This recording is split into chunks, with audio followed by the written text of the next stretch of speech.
Imagine a world where you can create anything that you'd like. Imagine a world you can choose how old you want to live. Imagine knowing your great-great-great-grandchildren while living. Imagine spending time doing anything you want, anywhere you want. The possibilities that are coming are these.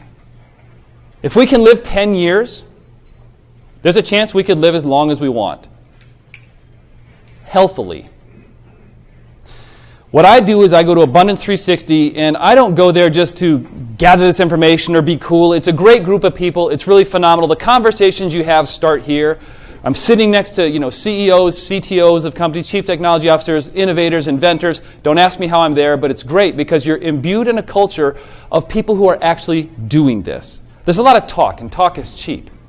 But my goal to go there is to come back with information that you can actually do something about that I believe will absolutely change how your family dynamic works. Also to understand the world your grandkids are growing up in. And decisions that you can make for both your kids and your grandkids that will affect your family relationships on an ongoing basis. Maybe even offering you perspectives on how we might want to change that and understand some of these differences. So what I'm about to show you is definitely not exhaustive. I'm about to try to give you 3 full days, literally full from 6 a.m. until 10:30 p.m. of information. Fantastic information that is life-changing. Some of it's going to be very short shrift because I don't have time in 3 hours to do that. Questions are very much, I'd love to answer them, but I want to take each one of these, give you something amazing, but then how does that pertain to me? What does this mean for my family? What might that mean? Because what's happening with exponential change, we're not ready for it. Going from scarcity to abundance, we aren't ready for it. We got people who grew up in scarcity, kids growing up in abundance, we don't know each other. Okay? Kids who live playing on games in a virtual world, parents who are saying a virtual what? So we want to bring these together and marry them, say, in a family, these differences can actually make you stronger. So as we go through, those are some of my goals with this. So this journey is to give you. We do this for you. I find that I'm able to get into some groups like this now that have absolutely game-changing information for us. I look at this, as our entire team does, as a way that we can benefit you. Please make sure, as you do evaluations, as you look at this, so hopefully it's at least entertaining or informative. Let's go through this. Innovation. We're living in a world where accelerating technologies like infinite computing, artificial intelligence, robotics, synthetic biology, and 3D printing are creating a tsunami of change. Today, you either disrupt yourself or someone else will. And to survive and thrive, you need to learn how to surf on top of the tsunami and not get crushed by it. To help you with this, each year I run a program called Abundance 360 for bold entrepreneurs who want to go big, create wealth, and impact the world. Abundance 360 begins with a 2-day summit in Beverly Hills every January and continues throughout the entire year with 12 months of interactive webinars. Each year I focus on the areas I'm most excited about, technologies that are going from deceptive to disruptive right now, and share with you tools that will give you an unfair advantage in the months ahead. So if you're ready to go from local and linear to global and exponential, from scarcity to an abundance mindset, and want a roadmap on how to embrace and utilize exponential technologies and tools, then I invite you to apply for membership.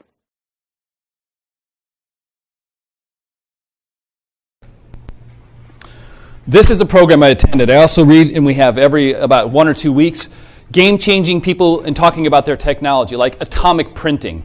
The physics and all are absolutely amazing about this. There's a couple things I won't talk a lot about in this one because there's only so much time, even in 3 days, to talk about different ideas. A couple of foundational things that are changing. Cryptocurrency. Anybody heard of that? Did you hear what happened last week? Cryptocurrency founder of his fund died with the password. Now, just to let you know about cryptocurrency and blockchain, he is the only one that had it. The 30-year-old who died in Australia cannot return the $150 million that is in cryptocurrency of his client's money. Gone. No way to retain it. Zero. You look at this going, it's a great thing and a poor thing. So we've got some hurdles to get over. This will drive change in it. So blockchain is really a very basic fundamental piece of cryptocurrencies. We won't talk as much about some of that because that was a real key last year, and this year, since it's down 92%, surprisingly, nobody really wanted to talk about it. Have you ever imagined anything that you thought, that would be really cool if? I know one of my clients here showed me a very futuristic design on a vehicle that he put together that looks a lot like vehicles today. Had he been the head designer at these vehicle companies, we'd have the vehicle probably sooner. You ever thought about something like that? What would you make if you could make anything? It's actually kind of frightening, isn't it? Have you ever thought that way? No, we've been taught to limit ourselves. So let me talk about a couple of technologies here that might actually make a significant difference. So Peter Diamandis, who runs Bold, remember I've talked about the book Abundance? He brings together a group of 250 people from around the world. We had 32 countries represented, and I think there were, it doesn't matter, a bunch of CEOs, a bunch from the Midwest, a bunch from all over the world. The very cool thing about this is we begin to talk about how might these technologies converge and affect humanity. When you take artificial intelligence and you put it in medicine, is that going to make a difference? Oh my gosh. Is it going to? The answer is yes, and it's already doing it. So mine is to come back with the real pieces of what that is. But I love the auto-magical words. The words that come back is unreal to real. That's a big part of what's happening. This is areas where the world is quietly getting better. There's a book by Hans Rosling right now, and it's not in technology, but it's about how the world is getting better. Our perceptions of the world are getting worse and worse because of the media. But what's happening in the world? It's getting safer, smarter, richer, better, less poor. Dramatically. That is not what you think. Factfulness will change the way that you think about the world. Technology is a massive part of it. Areas where the world's quietly getting better. So for instance here, capital. There are massive amounts of capital available. Massive available. $300 billion in startups. Let me give you a sample. The computer industry. The computer industry is about a $400 billion, the cell phone industry is a $400 billion industry. So these little things that we have here are a $400 billion industry. Last year alone, and by the way, is there anybody who doesn't have one or several of these? But if you start looking at this, last year alone there was $300 billion worth of startups worldwide. Why is that important? I want to bring up something that's worldwide based here. Anybody heard of a country that rhymes with Ina? I take that as a yes. Let me give you a couple stats here about China. Anybody heard of a place called Shenzhen? Shenzhen, China is the mass economic zone. 1979, it's a village, a small village, probably 30, 40,000, very quaint shipping village, a little train runs through it. Today, it is the first special economic zone in China. It is the richest city in China. It has the fourth tallest building in the world. It's the world's largest manufacturing hub, period. And it went from 30,000 to 12.5 million people. You know what they did? 1 in 4 people is a CEO of a company. Why is that? Because you know how they operate in China? They operate as, I've got this thing, I really do it well, I've got this product, they make our phone, but I got a better sensor. Oh, you got a better sensor? Let me see that sensor. Oh, I make it better now. Oh, I just take that, I'm going to make a better sensor. This guy goes, oh, you made a better sensor? I'm going to use that sensor now. They're working basically communally, economically, to produce better and better, lower cost items. And if you look at what's happening in China, if anybody's ever read History of America, so Alan Greenspan has a book out called Capitalism in America right now. Back in the 1900s, where did all of our inventions come from? Europe. We took in 1800s, in the early 1900s, we took a lot of it. We didn't invent the vehicle, but we perfected it. We didn't invent the light bulb, but we perfected it. What's China doing? Taking the inventions that we often have and perfecting them. If you read enough history, you'll see that what's happening is just happening in a different country. The same thing. The difference in China, anybody been to China in the last 5 years? I know maybe one. There are cameras everywhere. Facial recognition everywhere. You cannot use money when you go. You use QR codes to buy food. So your QR code is, oh, I'd like those noodles. Okay, great. Your QR code takes the money out of your bank. There's no change, nothing. Goes right out of your phone. I jaywalk illegally. It recognizes my face. It takes it out of my bank account for the penalty right there. So the key is, though, in China, talking to David Li and also to Kai Fu Li, these are two of the huge entrepreneurs, both in Shenzhen and also one of the founders of a lot of AI. We were able to speak with them. I got a private talk with both of them, which was fun, because what they're saying is, listen, when you're dealing with people in China to make your stuff, deal with them on a trustworthy basis, give them, talk with them in a nice way. If you approach them with distrust, you'll get distrust back.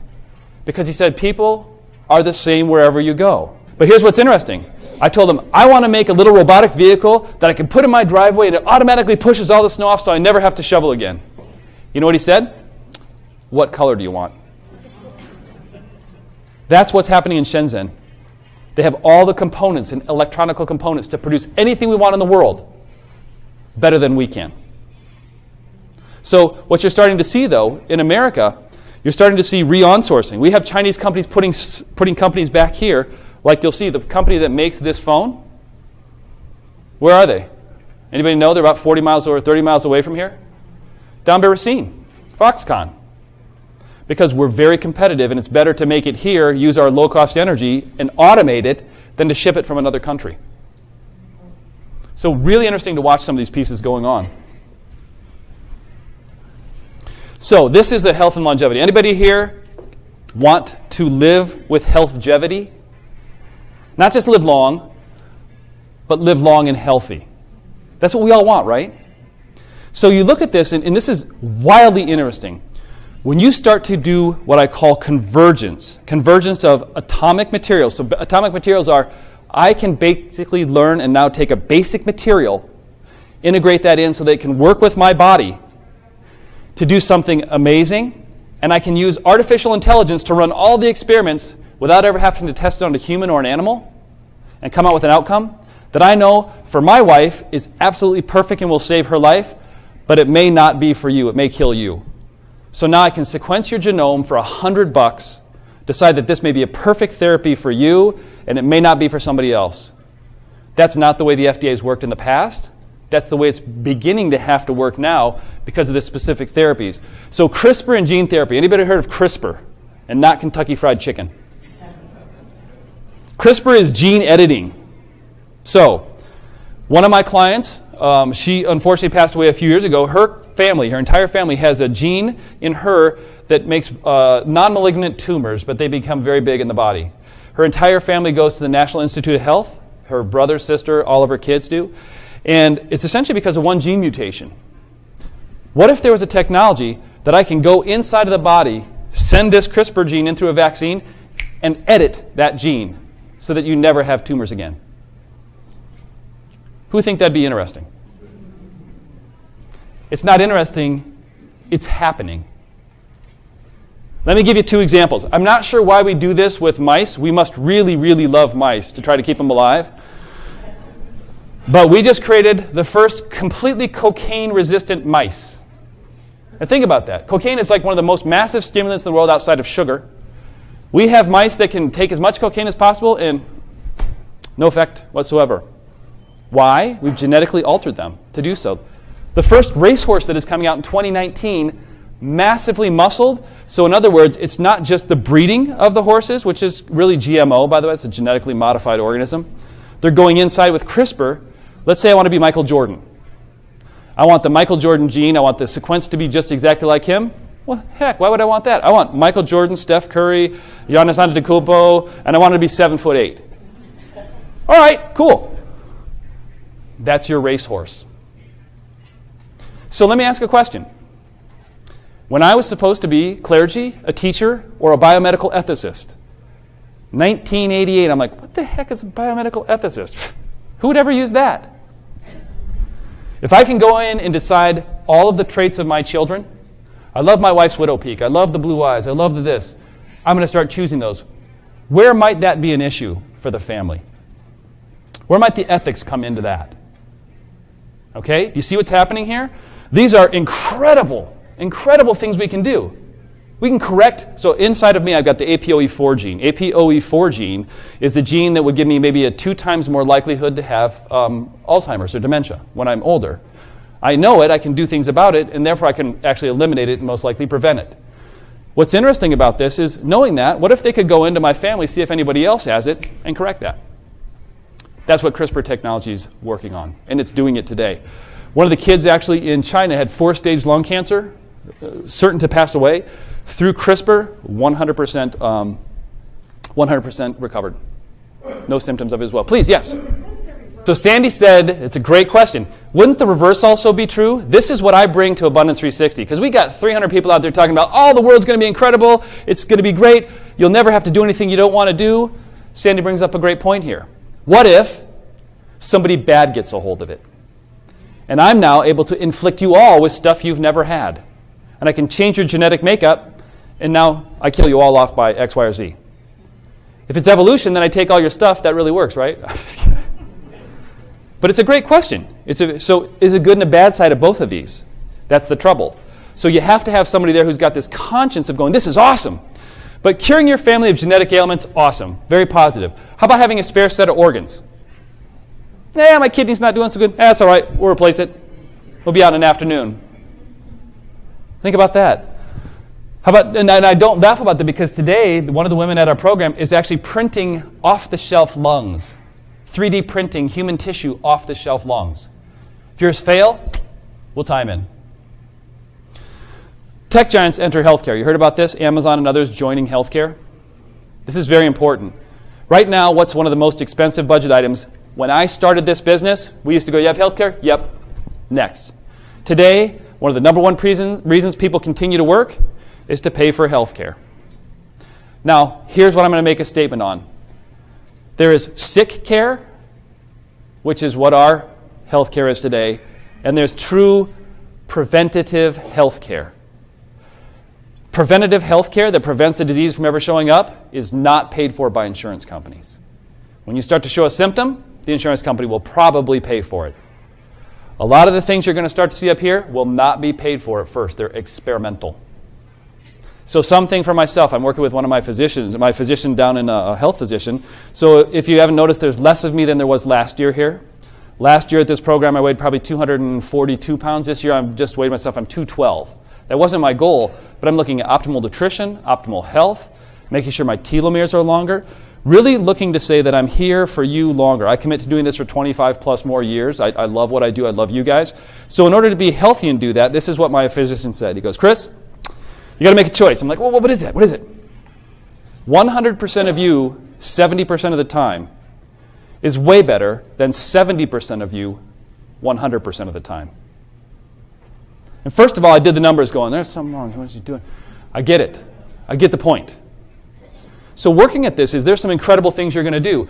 Now, I'm able to probably get Dr. Gladden to talk to you. He's unfortunately fairly expensive. I've struck some great deals with him as I know what he's doing. I'm helping him design some of his stuff. But I'm going to try to bring him to our health forum, either via Skype or via in person, because what he mentions to you can blow you away, literally can change your life. We are in the midst of a renewable energy revolution. We are about to enter the age of abundant energy coming from the sun, wind, geothermal, and perhaps even fusion. Let's consider just one of these, the massive flux of solar energy bathing the Earth.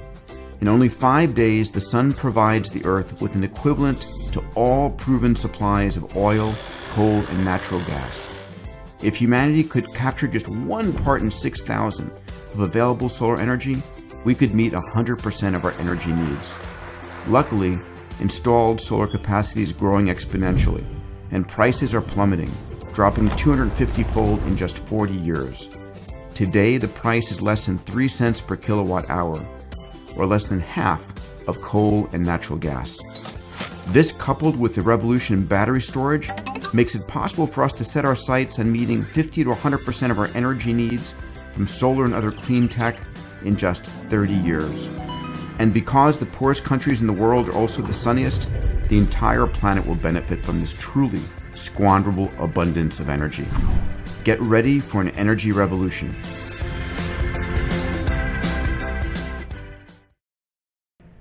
So because we can, will we?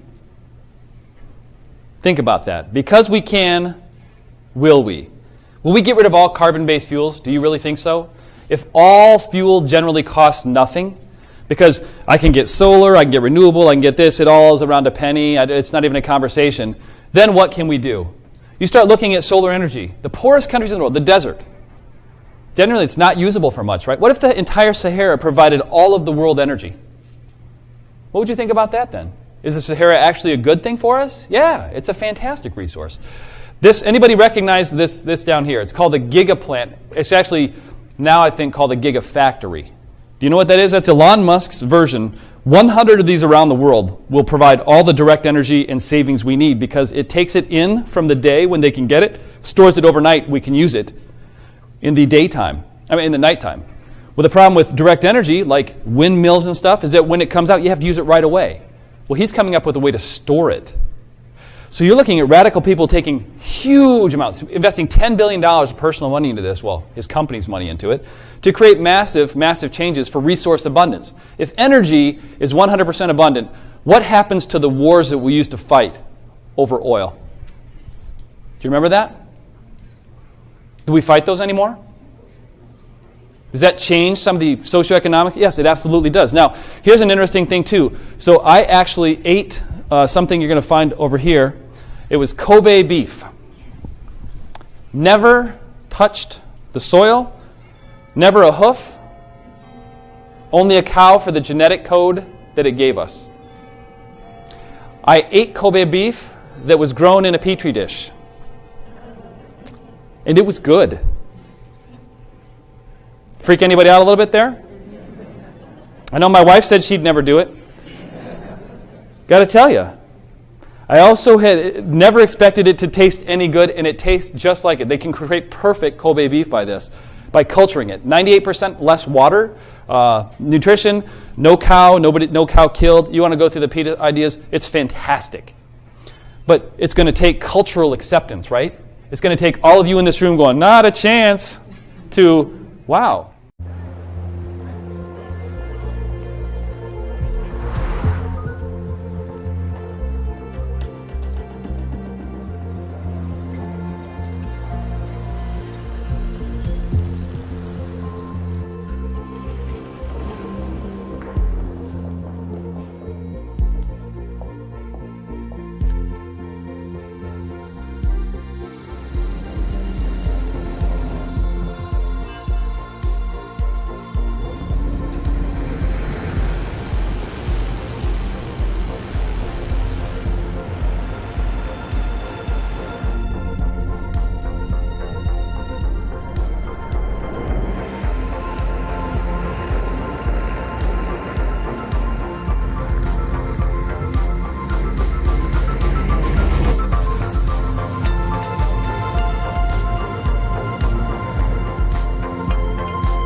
It says Uber, closer than you think.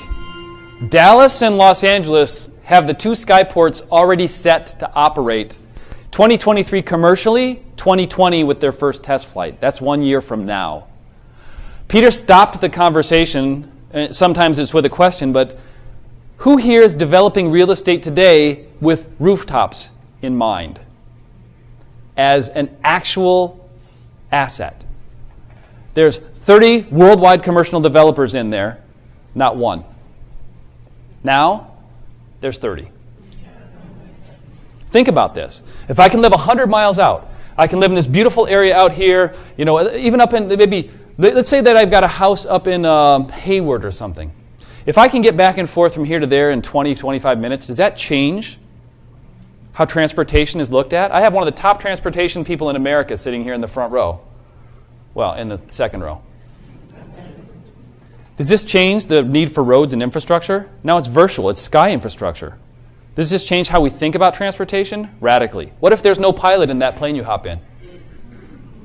What if it's run by a kid who's a joystick, who's a gamer, and his whole life has been doing... See, I had to relate that to you, right? You're like, whoa, no, wait. I've ridden in a car without a driver. It's a bit freaky. And do you remember Coach Hawk, the Night Stalker? That old show? Used to scare the heck out of me. There was a show where I remember this as a kid distinctly. I'm like, oh my God, I gotta get it. There's no driver in the car. And that thing, it's driving around. That's what it's like. They don't even have a steering wheel. And guess what? It's very safe. I've seen this. This is coming. But this is the stuff we have to unlearn to learn this. So this car here is a flying car. You can drive it and fly off with it. It'll probably be at the EAA within a couple of years. You start looking at some of these ideas here. When I'm down in Los Angeles, these are scooters, by the way. Has anybody seen this? Everywhere you go in Los Angeles, I go to this event called Metal with all these like huge entrepreneurs, and they're scanning these things. And what the hell are you doing? They're scanning these scooters, and they're renting it, paying $1 to ride it to wherever they want to go. It's a motorized scooter. And then they just drop them like a little kid. It's like, what? That changes the face of getting 25 blocks away in 5 minutes or whatever it is. EVs, electrical vehicles. So some of the car companies are coming out with only electronic vehicles in the future. Transportation will change the way that we look at the world. Now, let me ask a question in transportation as well.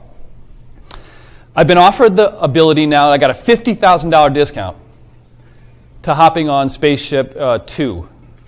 That goes suborbital for like 3 or 4 minutes and comes back. So you can feel what it's like to be in space for 3 or 4 minutes. So I could pay $200,000 for that. We're going to start a GoFundMe campaign. He said that, and I'm like, oh, $50,000, that's great. What does it cost? Wait a minute. He normally gives a 20% discount. What's the cost? Woo! It's very expensive. But here's what's interesting. As crazy as it sounds now, and this is very common, here's a formula. The crazy idea, when brought up, is that's just nuts. Until it's not. The crazy idea of 1900 was commercialized air flight. You can fly me from New York to Los Angeles in about 6 hours. It takes 6 weeks now. Give me a break. It takes 6 days by train. There's no way. Today, can you get a flight to Los Angeles?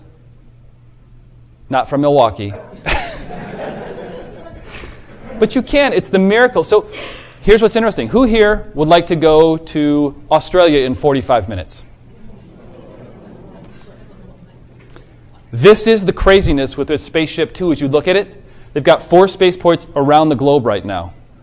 If you put these in, and I can travel to Australia, the first price is going to be $200,000 probably, but eventually that's going to fall. So it's going to change the very way that your children and you operate in your lifetime.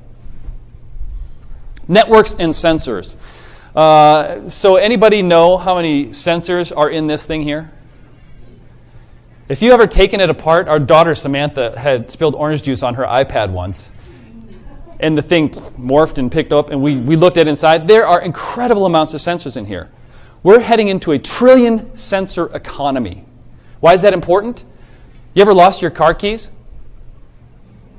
You ever think you're losing your sense going, what the hell did I do with those keys? I know I had them. And then you go you put them in the refrigerator. Okay, that stuff happens. Those are stories from you, so I know it happens. You don't have to pick yourself out with that. But when you start looking at that, we're going to wire or unwire the entire planet. Because first, we're wiring it because that's what everything was, wired, right? But guess what's coming? 5G network. Does anybody know what a 5G network is? 5G is 1,000 times faster than your cell phone today. You can download the entire Gone with the Wind in like 1 second. The movie, high definition. 1 second. Ubiquitous connection anywhere in the world.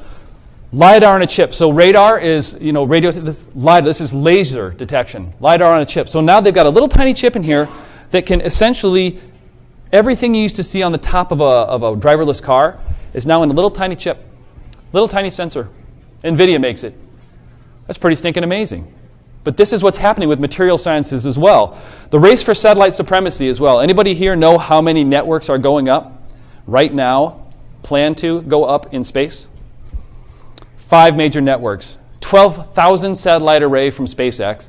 You've got Elon Musk. You have Richard Branson. The same names come up again and again. And their goal is to put Spectrum out of business. It's your cable company. Let's call it Time Warner. Maybe that gives you. Who here would like to get away from Time Warner? Or Spectrum, yes. All of us, right? If I can get $5 internet anywhere I want to as fast as I possibly can, would that change the game? That changes it dramatically. It's going to change the game for some of the things I'm about to show you as well.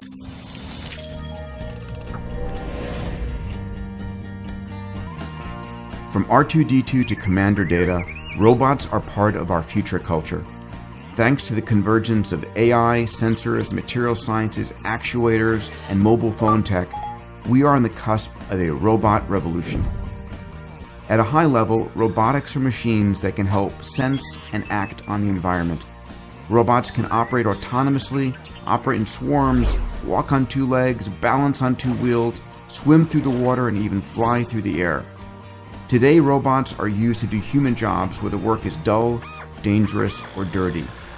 Tomorrow, robots will be commanding those professions where accuracy and patience are key. Imagine conducting precise surgery or taking care of our elderly parents. Today, complex and capable robots like Atlas, Spot Mini, and Handle are emerging from the lab into our homes. Enabled by neural networks, these robots are capable of complex, lifelike locomotion. Soon, we'll put on virtual goggles and haptic suits, connecting us to robot avatars. In this fashion, we will transport our skills and consciousness to distant locations. As these robots enter every aspect of our lives, from the bedroom to the boardroom, from the microscopic to the macroscopic, the societal and cultural implications of the coming robot revolution will be staggering.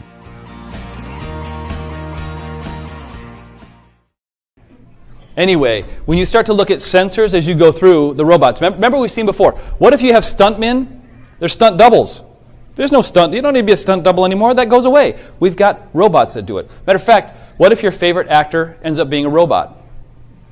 It's beginning to happen because kids online cannot tell the difference between a virtual person and a person in some cases. They can tell, but I can make me just as real in an avatar of myself in spatial computing as you see me up here right now. I could be here in a 3D holographic image one year. And I could do the entire seminar from wherever I am, the top of a mountain, my home, here, and you would know the difference. That's the perception difference coming here. Robotics is very cool because you guys remember seeing that robot that used to run around? You want to see what it does now?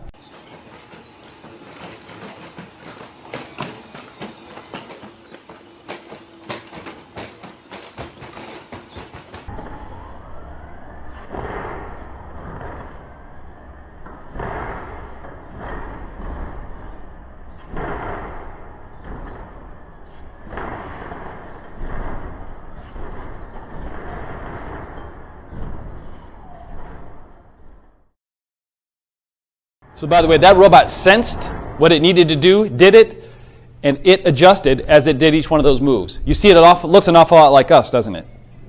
Put skin on that, you won't even be able to tell. Other than the fact that it can probably jump 7 feet in the air. So what they're starting to do with robotics, it becomes freaky. Now, anybody see the movie Terminator? Remember when the face melted off and he melted off and that kind of stuff? In our lives, did you ever think that was possible when you saw the movie? No. I see the people who are making it happen. Here's the case like Sandy brought up as well. What if bad people get a hold of it? It could be completely opposite. I'm looking for Rosie the robot. Remember Rosie from the Jetsons? Comes around, cleans up after us, does all this stuff, will cook for you. What would you like, sir? Love it. When that comes out, sign me up. So taking a look as well, robotics, 3D, AI, all converging. There are people printing entire homes. There are robotic bricklayers. I ate 3D printed food. There's a 3D printed figure of me coming in the mail. Robotics and 3D printing. This, see this abundant sweater?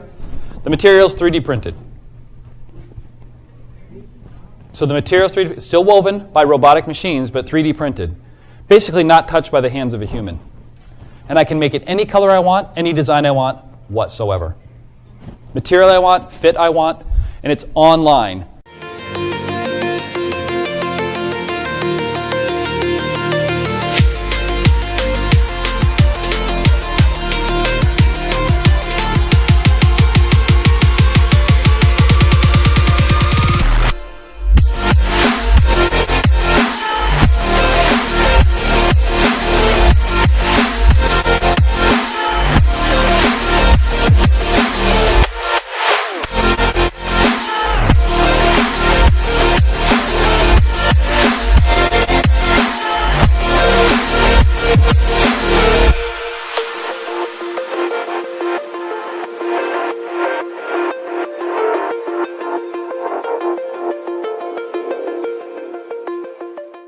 First, 3D printed biotic arm or appendage that is printed directly to however your arm was severed or didn't exist, controlled with your mind and your own brainwaves. Grabbing a remote like this and customized 100% to you. That's not what's possible, that's what's happening. So 3D printing, how about 3D printing a heart? How about 3D printing a bust, a motorcycle? It's just amazing to look at this. Now, material sciences are allowing us. Anybody here an engineer? 3D printing on an atomic level. Printing perfectly precise designed items. You guys are working on some of these things. I know what the companies you're at. We're seeing them printed. I'm with Avi Ryanthal, the founder of 3D printing. And he's there talking about these things. And now this is just what we do. Yes, we print those. We don't manufacture those anymore. It's amazing to watch some of these and where they're converging. This one is a ton of fun.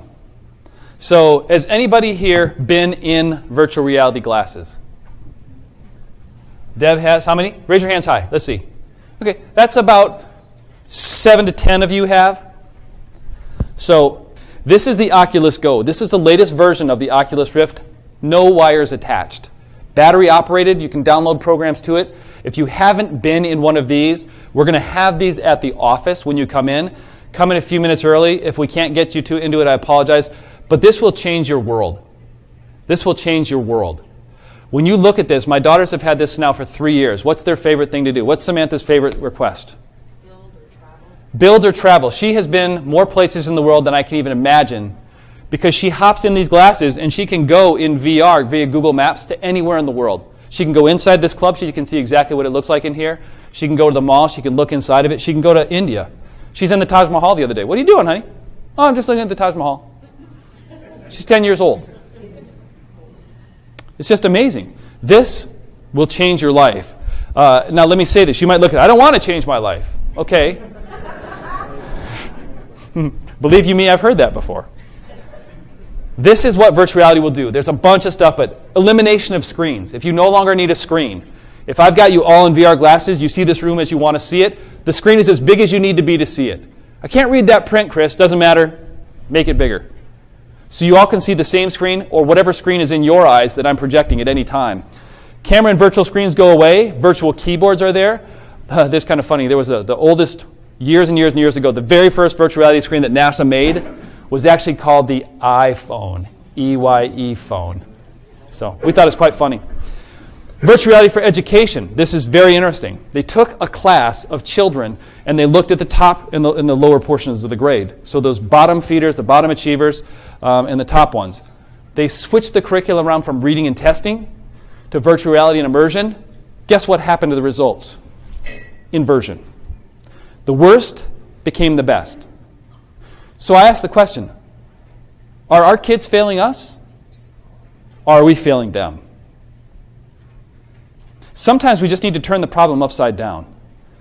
This is amazing. I'm going to show you a couple more things that happen with virtual reality. This 5G network is going to tie it all together. It becomes quite amazing. So when you look at this, what does VR mean to me? You see this look right here? That's because at this point in time, you're typically sleepy. Scan this mural in front of us. This vulture is a manifestation of the goddess Nekhbet. She is the goddess of Upper Egypt or Southern Egypt. In each one of her claws, she is holding a Shen symbol, a ring that symbolizes eternity and protection. Okay. The more you know, right? And what about this one? The falcon-headed god Ra-Horakhti, with a solar disk on his head, is a composite of the two. How about your retirement job is a virtual tour guide of the sarcophagus in Egypt? Anybody been into a tomb in Egypt? I've got one. That's phenomenal. There was 5 in our... He actually asked in our group at Abundance 360, and 20 people raised their hand. We're going, well, wrong audience. But the whole point is, as you go into this, how about if you were the tour guide to 20 people in desperate locations, different locations all over the world, and they all pay you $20 to be the expert and go show them the tombs. Hey, look at this. Follow me on this virtual tour. All you do is put on your virtual reality glasses and join me.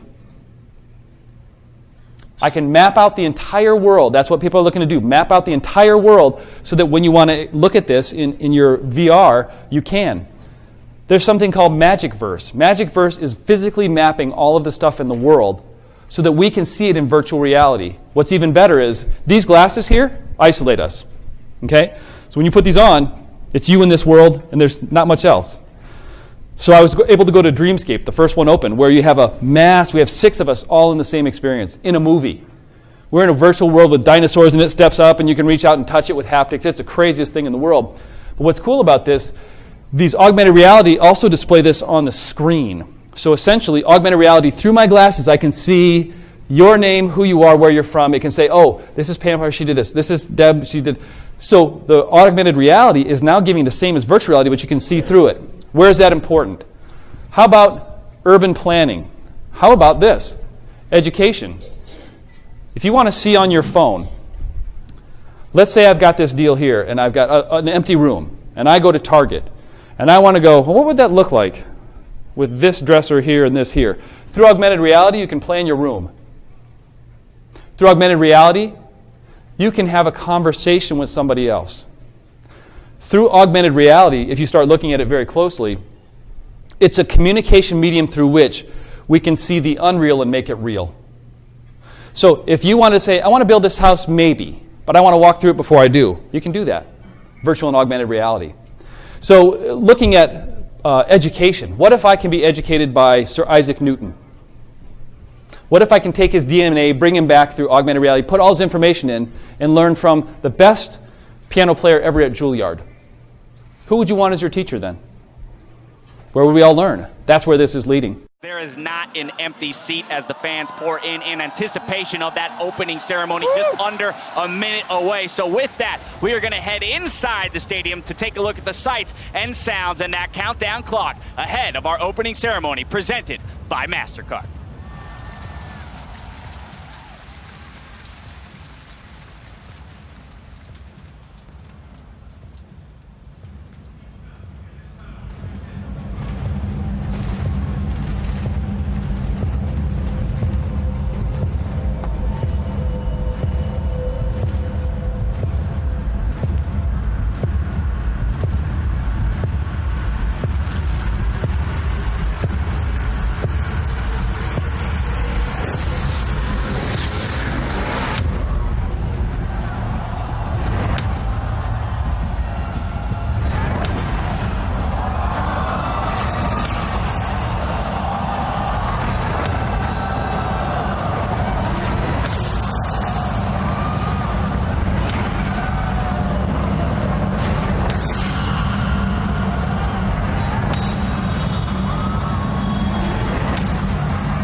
So what is that? That is the opening to the League of Legends Championship 2018. The characters you saw were from their games. This audience for this, before I even give you that, did anybody know what the audience was for the Super Bowl on Sunday? Anybody get an idea? Around 120 million people. Guess what the audience was for the championship of the League of Legends last year? 100 million people were online to watch this. 100 million gaming. Have you ever heard of League of Legends here? Anybody?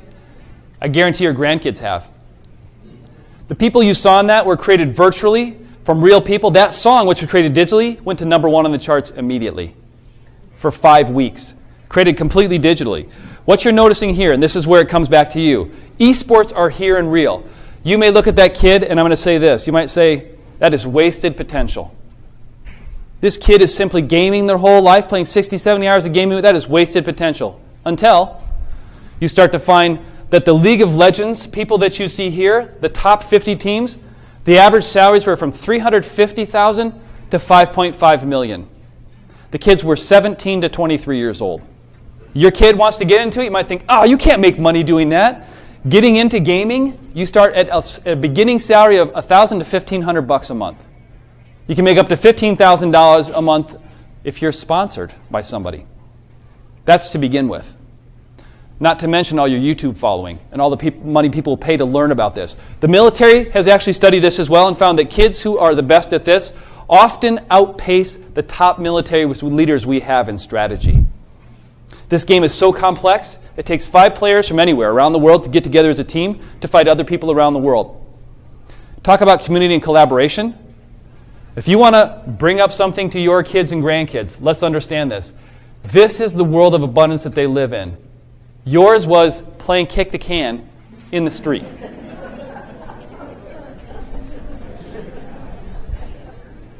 Right? So we criticize these kids as wasting their potential, but who would you rather have? You guiding that helicopter going around here from a joystick, or these kids who've been doing it since they were born natively? Kid picks up your iPhone, they get it, don't they? I give my iPhone to my mom. My 10-year-old daughter becomes her technology support. Do you see how gaming now, as you start to look at it, it's here, it's real, it's a real part of our fiber. What I want to do is say, the 5th generation of your family and the youngest generation don't understand each other. You now do. Bring these issues and these items up to your family members, and you'll create incredible, incredible connection. So the key with this is the salaries are crazy. I think Ken was even saying, Ken, who was doing this with the esports? Yep. This summer I was at Marquette University for my boys' basketball summer camp. You know, you got Steve Novak running around, Wojciechowski running around, and I ran into a professor there, and he's talking about Marquette University and how they actually have either an academy or actually classes. Someone who works there may be able to clarify this for me, but they're actually recruiting people to Marquette to game. It's massive. It's massive. This is coming to universities near you.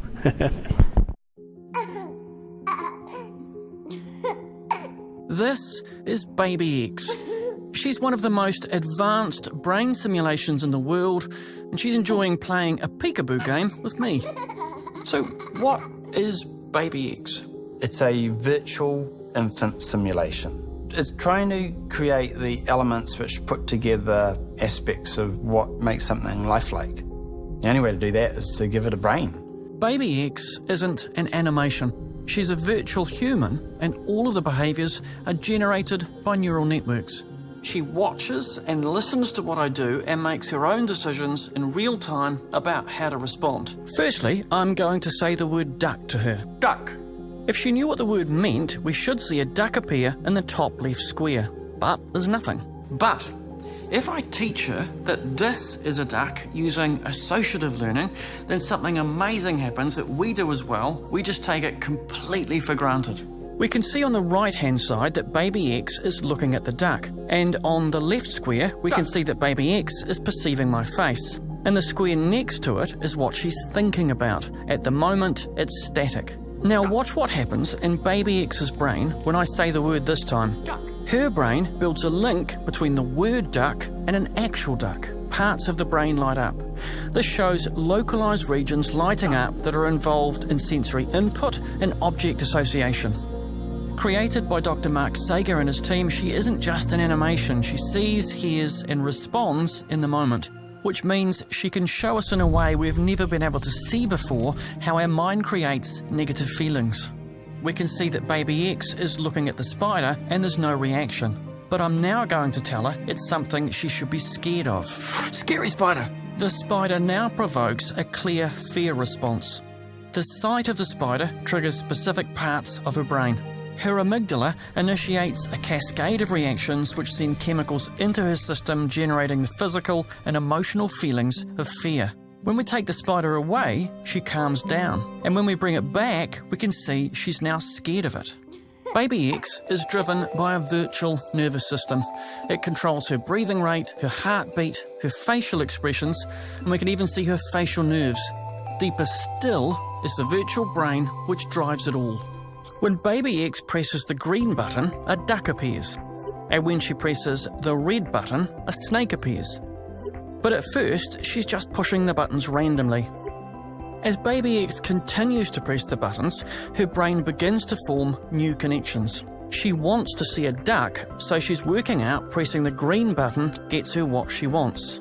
This ability to learn sequences and to predict what might be about to happen next is crucial to everything we do. We all know that making eye contact is a powerful way to create a sense of connection. There's a chemical in your brain called oxytocin, the hug drug, which also has an amazing effect on how we connect with other people. I'm going to increase her levels of oxytocin, and let's see what effect that has. Baby X makes a clear shift to focus on eye contact. We're connecting, and she even gives me a smile. Inside Baby X's brain, we can see oxytocin being released. Here it's the greeny blue bits secreted by her pituitary gland. The simple act of connection means she's rewarded with oxytocin, which makes her seek even more connection. And even though I'm interacting with a digital baby, the same thing is happening inside my brain.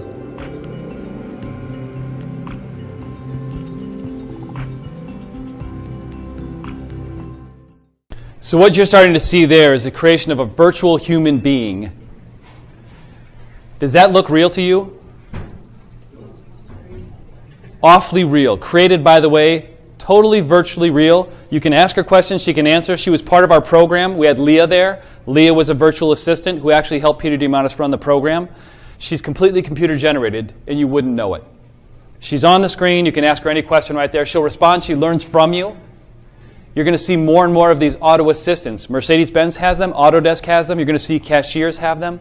It's an amazing piece that they're working on. Physics in space, I talked about Spaceship 2 and what's coming there. But let's take a look at this. So in kind of a bigger picture, what does all this mean for you? Is anybody willing to admit that their head is swimming a little bit at this point? I'm in this for 3 days. I've been in for 3 days. Now, I've been talking about this for about an hour and a half. This is just the surface of this. When you start looking at the implications of what's going on, there are massive implications that we talk about. You actually have a chance to take a vacation from survival. Okay? Think about that. Our whole life when we were growing up, your parents, it was about survival. We don't have enough food. It was lack, right? We have a chance to take vacation from survival and really only do the things that we want to. Where will that vacation be to? What are we going to teach our kids and grandchildren so that when they can literally do anything that they want to, anything, anywhere, anytime, they won't go to hedonism.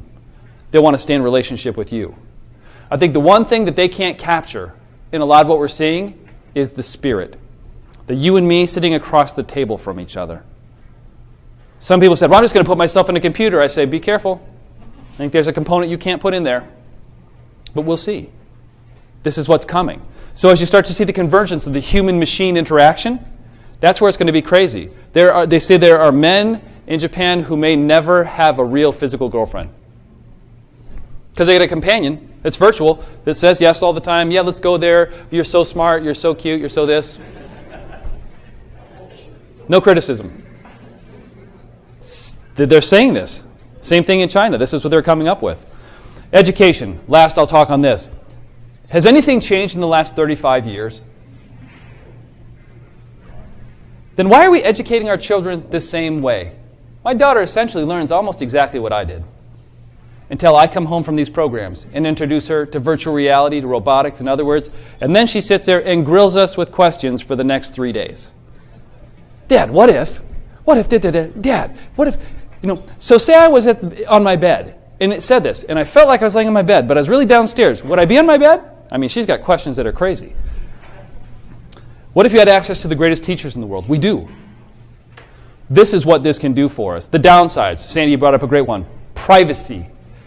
If I've got cameras on you all the time, we know everywhere you move. We know everything about you. We can look it up on your CV.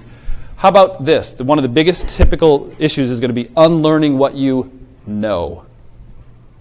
Jesuit universities are great at taking the latest learning and saying, well, that's what we believe now. We're going to have to learn to unlearn and learn something different. Becoming a family help desk, that's another downside. I know when I give technology, the first thing I think of, am I going to get the phone call when this doesn't work? Re-educating your parents and grandparents for the Alexa Silver. Digital, physical reality, this is a good question. What's the difference between physical reality and digital reality if I've got all the same senses? Smell, touch, everything, haptics. What's the difference?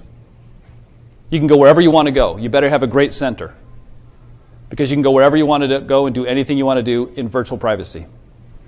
That's a problem. Promote community, or will it demote community? Our goal is to promote community by saying the differences from your grandkids to you are actually your strength of the family. So a lot of what I'm bringing you here is to show you this is what exists. It's not all Pollyanna. Everybody thinks, oh, it's all going to be so great. We don't have to do anything we want to. Now, if you don't have to do dishes ever again, is anybody going to cry about that?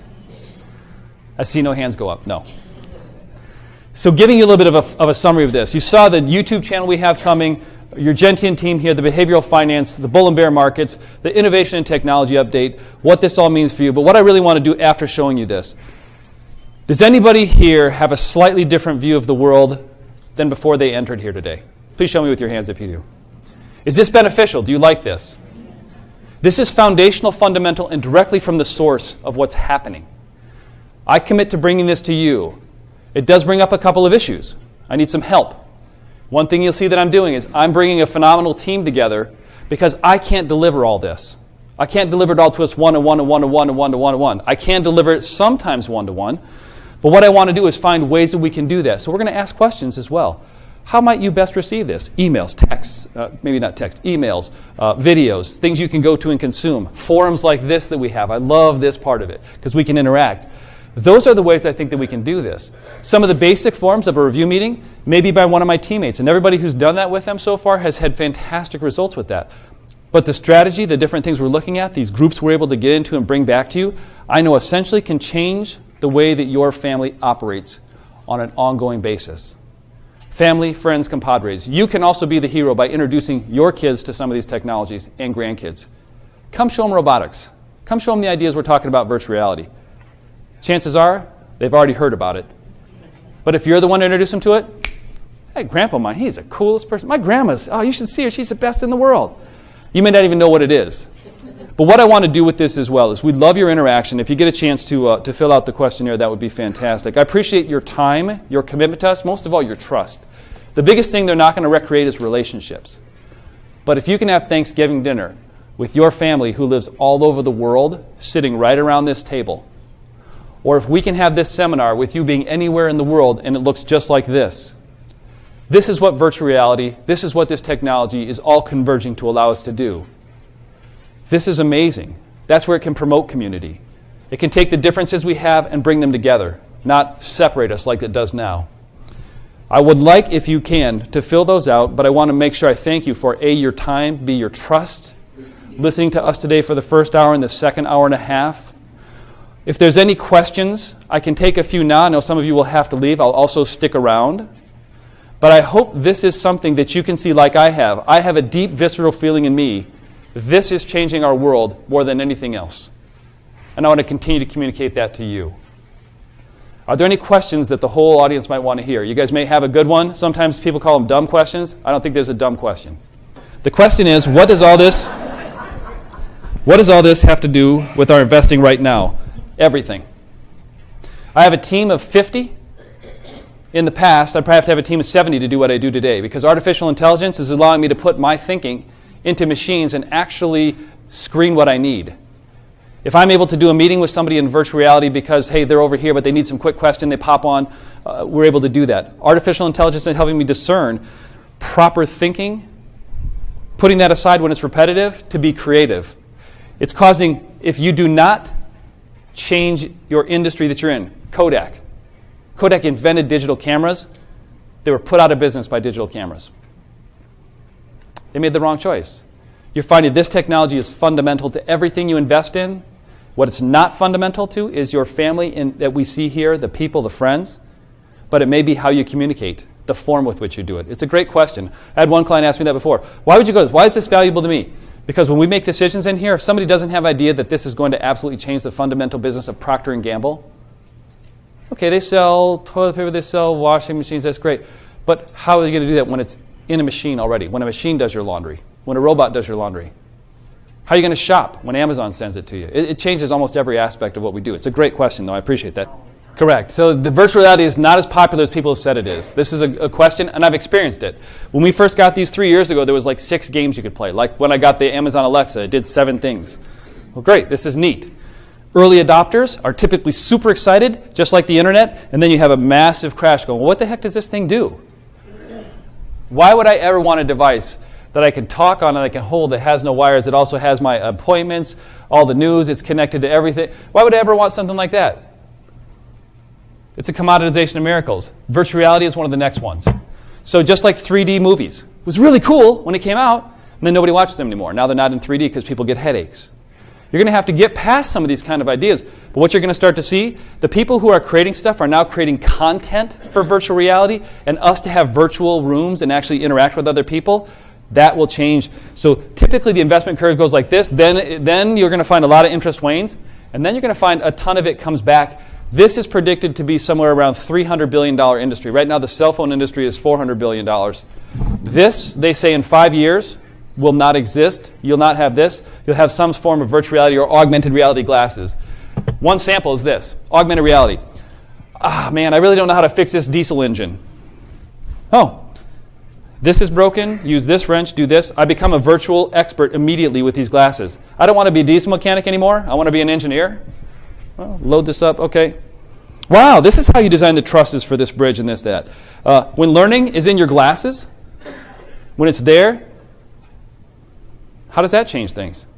This is coming, folks. This isn't going to be a pie in the sky and then go away. This is coming and they're creating content for it. So I've heard this, yes. Slow adoption, yes, but it's normal adoption. Yeah, when they first had a car, horses are going to go away. Yeah, right. Horses are never going away. Horses are now there just for recreation. So it's a great point. Introducing a new concept always seems crazy until it becomes real.